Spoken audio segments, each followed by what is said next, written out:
আগে টাইম বান্ধা ছিল, জোয়ারে ছিল, তাই আসলে হয়তো এমন সময় জোয়ার পড়তো আমাদের রাত্রে 1টা 2টা 3টার সময় বের হওয়া লাগতো।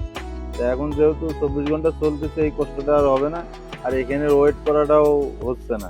আমি আসছি, আসার পরে সঙ্গে সঙ্গে ফেরি পাইছি, এবার যাই মানে 1 ঘন্টার ভিতর মাল না হয়তো আবার আমি ব্যাক করতেছি। এর আগে সমস্যা হচ্ছিল যে আমরা যেমন কাঁচা মালটা আমরা এখানে সময় মতো পার করতে পারতাম না, যার কারণে পার করার না কারণে ওপারে পড়ে থাকতো। এখন মংলায় বর্তমানে 24 ঘন্টা ফেরি সার্ভিস চালু হয়েছে, যার কারণে মংলা বন্দরে আমদানি রপ্তানি, মংলা বন্দরে বাজারের যত আমদানি রপ্তানির মালামাল আগের মতো ঘাটে এসে আর খাওয়া লাগতেছে না, যখন তখন তারা পারাইতে পারতেছে, যার কারণে বাজারে স্বস্তি ফিরে এসেছে এবং বাজারের আশা করি বাজারে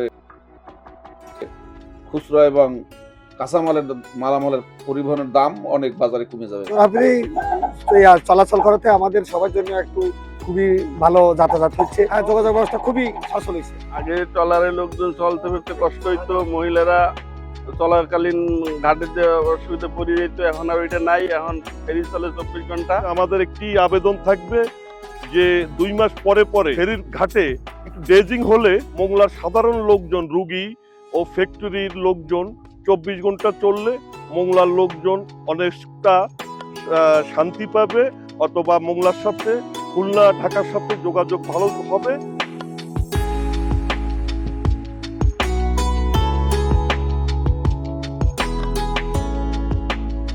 দুর্ঘটনা কিন্তু সেটার জন্য অপেক্ষা করছে না, প্রতিনিয়ত দুর্ঘটনা ঘটছে, ফেরি চলাচল করার কোনো বিকল্প নাই। সেই আলোকেই আমরা খনন কাজ করে আগে 6 ঘন্টা চলতো, 6 ঘন্টা বন্ধ থাকতো, সেই জিনিসটাকে আমরা 24 ঘন্টার জন্য স্টার্ট করলাম।